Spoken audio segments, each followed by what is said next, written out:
Cryptilians and crypto crackheads, told you I'm getting fat. You can see my bigger belly in this one.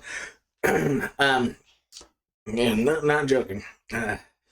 Definitely need to get my morning routine back in. But hey, cryptilians, crypto crackheads, YouTube community, I didn't want to leave you hanging on this. I am in Orlando right now, so I'm not going to give you my typical spiel, but new viewers, this channel teaches how to enter trade safely and take profits like a boss, because those are the two mistakes that new crypto investors are making, because they buy and pray too much and they buy stuff after YouTubers talk about them. So jumping into things right here, Bitcoin and Ethereum update. I think right now, I think Bitcoin might be, I think the market's waiting on Bitcoin to decide. It doesn't look like Ethereum is leading right now. Do I have any evidence to show that? No, I simply think that the market's waiting on Bitcoin, and I'll show you why here. So, because Bitcoin's quite a bit lower on its chart, essentially. But let me see if actually my voice is picking up. Check, check, check. Yeah, it's picking up. So the reason I think fireworks might happen here is looking at the 4-hour chart. What is very typical in situations that cause a pretty big 4-hour green candle, or several, green candles in a row on the 4-hour, is a squeeze play. When you have the floor made up of the 10 and the 21, and price is confidently closing above it after some sort of correction down, right? And then it proves that, hey, the volatility, has ended. We are getting more stable. And you get a squeeze play. And as cryptilians and crypto crackheads know, at least ones who've been tuning in for about a month, I went over this all the time when we covered altcoins, is that the daily 10 and the 4-hour 55 almost always align. I mean, like almost every time, almost to the dollar, depending on the value of the asset. If it's something like Cardano, like to the penny or to the nickel or something like that. And so, and if I switch, so let me draw a line here like this, just to show you what I'm talking about like that. And then I'll flip to the daily, and it should align with the red. See that? If I zoom in, the red line is the daily 10. And for new viewers who don't know what daily 10 and all this stuff means, go to my description section where it says how to set up your chart like mine. I show you how to do it, okay? And I have descriptions on what all that stuff is. Go check out my library section, free content for you. Yeah, so see how it lines almost perfectly? Anyway, so it's a combination of what I'm seeing on the 4-hour and the daily. So right now, the daily 10 EMA is essentially holding down Bitcoin's price. It looks like there's some pressure down, and it might beat it down. I don't know. And if it does beat it down, then what's going to happen is price will come down here and form some type of higher low somewhere. I would assume it would, wait, what am I on? Oh, I'm on Bitcoin Cash. Well, it's going to look almost identical.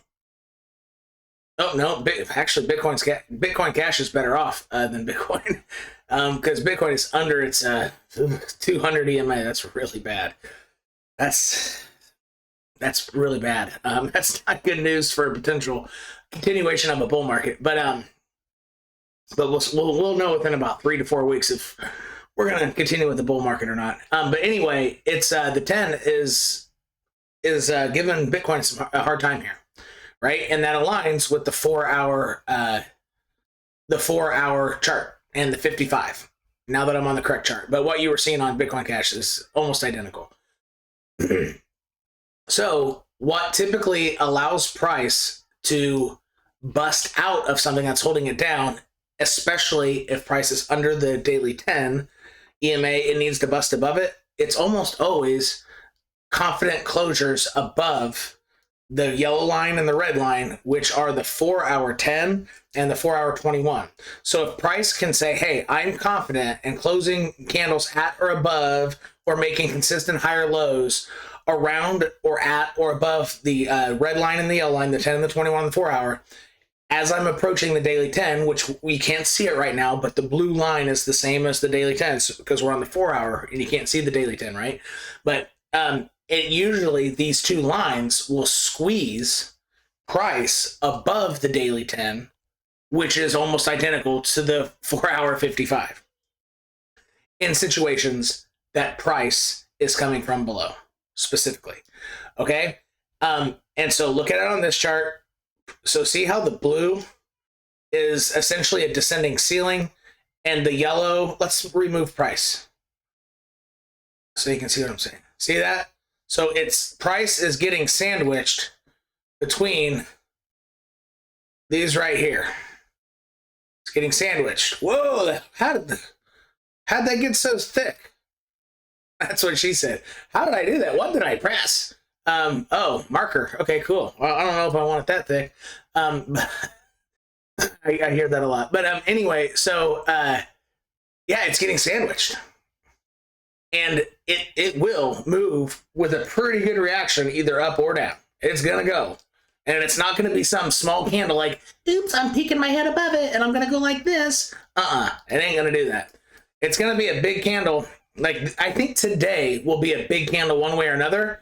It could squeeze price for, 6 more 4-hour candles, maybe. I just don't see that happen. I think today, today's candle, which just started hour and 50 minutes ago, I think it's going to be a big candle one way or the other. On Bitcoin price, I mean, $400+, I mean, $600 candle probably, maybe $1,000 candle. Honestly, I mean, it could be a pretty, maybe a multi-thousand. Actually, you know what? I bet it could be like a $3,000-$4,000 candle. It can be pretty big. And it could also go the other way. So 4,000 take you down to about 34, which would be a higher low, because the other low is down here. So actually 34 is down here. So yeah, it could do this. And if I put price back on, you'll see that match up pretty well. See that?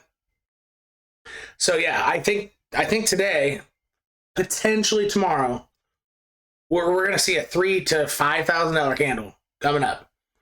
And I'm thinking it's today, okay? And that's the reason why you have a squeeze play. It will pop one way or the other. It's almost like, have soap in your hands, right? Pops out. And so that's what I'm saying. Now, let's look at look at it on the daily, what this means. A lot of volatility. And then the volatility ends and becomes stable just under, and it starts posturing itself with stability, not violence. This is violence, these big long candles. The volatility reduces as it postures itself under the daily 10, which is the red line. So let's keep it on the daily and go look at drops that aren't as violent and some that are, and see how it behaves differently. So when drops aren't that big on the daily 10, what happens is you often have price skyrocket, ping right back up to it, retrace down, and then pop back above. That's usually for non-violent moves down. Like a 10 to 20% move, something like that, which is kind of normal. I mean, in traditional markets, that'd be wildly drastic. That'd be like Tesla's price after it went up to who knows how high, and its mania bubble. But, and this is another one that wasn't that violent. It went past, retraced, and then it came back up. That's just what it does almost every time. However, with the daily 10, and so on the weekly 10, Bitcoin typically does the same thing. Actually, it's that same little play that I'm forming here, just on the different red line if you click W up here. But anyway, and see how it did here? Not so violent of a move down. It screamed above, came back down, retested, and then came back above and retested one more. So this one had a double retest. But on super violent moves, like when Bitcoin dropped from 14K to 4K, I think in September 2019, or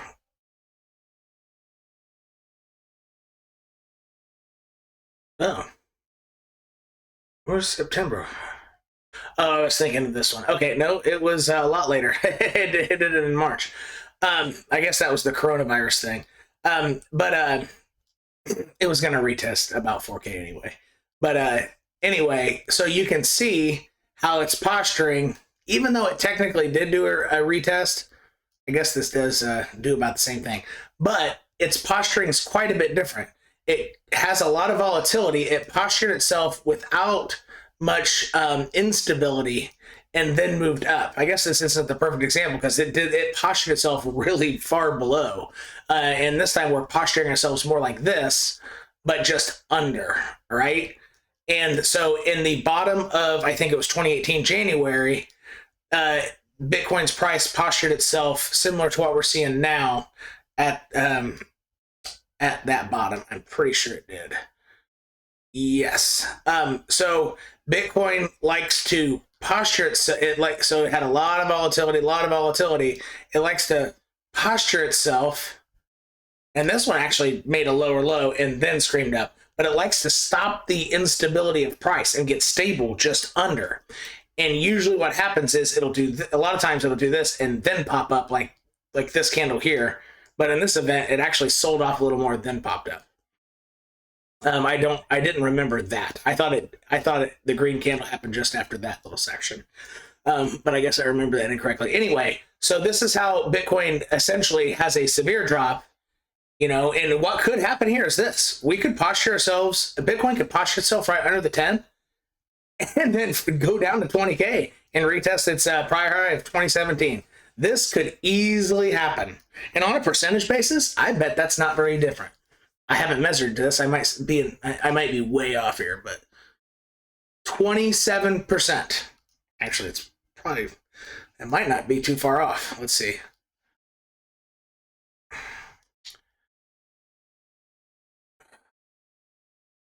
The way I wrapped my iMac on the way down here on this 16-hour drive to Orlando, I wrapped it in foam and a towel and put it plastic wrap. So what did I say? 27, something like that? Down to 20K. So it's posturing itself, and then it fell 27%. Nope, that would retest the prior lows and make it a tiny bit lower of a low, but I guess that wouldn't be so that would be a pretty severe drop. Yeah, I just don't see it going down to 20K. It would actually have to do it 2 more times. I really don't think that would happen that fast. I think it would make a slightly lower low in the 20s, posture itself up against the 10 again with the 10 coming down here like that, and then drop 1 more time to 20. So yeah, Bitcoin could keep dropping because sometimes it does posture itself under the daily 10 and then drop farther. It can happen. However, we're going to find out. And so that's what I'm saying. One way or another, if you went to the 4-hour and watched it there, something similar was happening. It was being squeezed as the red on the 4-hour chart, red and the yellow were the floor. The blue on the 4-hour chart, the 55, was the top, and it squeezed it, and then the bar of soap went down instead of up. So either way, price is going to squeeze out pretty soon. And that's what I'm seeing. And that's why I think fireworks might happen. So maybe, in event of the soap bar getting squeezed down, it could just create a third higher low like this, right? Could take 1 more swipe down here, pull this 10 down a little farther, posture itself, and then pop. That could easily happen. Or it could do this, posture itself again, and drop further, posture itself, drop down to 20. That could happen too. Or if the soap bar pops. So those are 2 possible scenarios for the soap bar popping down. Higher low, and then gets confident and goes up. Or higher low, postures, lower low, postures, lower low. It could happen. I mean, honestly, the chart really is saying more bearish on Bitcoin than anything. However, with this being an orchestrated event, I think it's orchestrated bearishness. I don't think that this bearishness is organic, but the charts definitely are saying pretty bearish right now, folks. I'm not going to lie. If you just look at the weekly, this is not, closing this far below, Bitcoin needs to hurry its ass up, get to 45, 46, and close above the 21. And if it doesn't do it by next week, it's going to go down to 20. It's going to go a lot lower. If next week's candle does not close above the 21 of this yellow line, which I have, projected it out a little bit, the week thereafter, so the week of, 24th, 31st, the week of June 7th, which, would go to the 13th or whatever, maybe Sunday the 13th, whatever, that week will start a pretty fast descent down, most likely. Yeah, Bitcoin doesn't live below here much, and if it does, it goes down farther. It makes a lower low. So really, the next 2 to 3 weeks, you need to be eyeing this, the weekly 21, okay? And that's really your guiding. So Bitcoin needs to hurry up and get up. And that's why I kind of think the soap bar is going to pop up, because I don't know, I might be a perma bull with Bitcoin, seeing how strong Ethereum is. I mean, and honestly, Bitcoin could drag Ethereum down, but it sure doesn't look like it will. Yeah, I don't see this going sideways for too long. I don't like it. It will have a larger accumulation zone. If it does accumulate, it's going to be a larger, like it'll be up to 48K down to 33. Like this will be the accumulation zone if it accumulates. I would say 48 to 33. It's going to be a big zone. And it could maybe form like a triangle or something. You know, it could form an ascending triangle.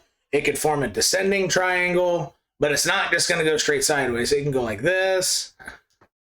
A descending triangle, pop up or down. But it's going to have a pretty big accumulation zone at first. And we'll see how it plays out. But if Bitcoin, you know, can't start saying, hey, the top of my accumulation zone is around 47, 48 or a little higher, it's going to go a lot farther, folks. It's not, I mean, and what I'm trying to say with this is on the weekly scale, it's not going to live below the weekly 21 and accumulate. That is not going to happen. I mean, I guess it could happen, but I don't think it's ever happened before once in Bitcoin's history. Actually, I'm sure it hasn't. I know pretty much the whole Bitcoin chart on the weekly candles. It's never really, well, I guess it made me a liar. Just go back a little bit. As it was pulling out of the bear market, I guess it did. It did accumulate below it there. But that's when it was coming out of the depths. So I guess maybe it could. It did do it here. But then what did it do? It made a lower low. So that's what I'm saying. Yeah. So it doesn't do this in a bullish sense. That's what I'm trying to say. Like this doesn't happen when price just gets confident up. Like this means you're going to make lower lows. And what did it do? It made a, so actually, yeah, that did prove my point there, or like provide evidence to my point. This does not happen in good scenarios. This was a bull trap. This was a trap. Like, and it was going to come down. Like coronavirus maybe exacerbated it, but I see it come down to 53. I was targeting about 5K anyway, because I know like Bitcoin loves to retest or make a higher low from previous dumps in 4-year cycles if they continue. And yeah, so this doesn't happen in good scenarios, folks. In good scenarios, Bitcoin races back up, and I'll show you 2013. So that's kind of, you know, you should have your fingers crossed for 2013 being what is happening here. And look, it raced back up above the, see this? It raced back up above the yellow line. It did not live below it. Because if Bitcoin lives below it, it's going to go lower. You can have a bull trap, but if it postures itself under it for several weeks and goes up, you might want to take profits and behold some tether. That would be a great idea if you see that, okay? But I really doubt that will happen. But it could. So you need to be on the watch out for a lot of stuff. But in the very immediate sense, the 4-hour chart on Bitcoin, I think that's where it's at. Okay, I know your pattern traders might be seeing some inverted head and shoulders, yeah, but that's not that's not what's going to do it here. It's going to be this squeeze play right there. It's the soap bar getting squeezed, and a lot of times the way it ends up going, if it goes up, it will have a fake out down first. So honestly, I think it testing lows first at the beginning of this daily candle, I think that's a good thing. That's actually what I would prefer to see if I want to be bullish. So see how this candle just started 2 hours ago and 3 minutes ago? I would rather see a little bit down first, because a lot of green candles, you know, they'll have a little bit of wick. So it's just forming its wick here, I guess. And then when it pops green, hope, you know, potentially back up to 43, 42, or 40, you know, up between 44 and 42, which is what my guess is for today.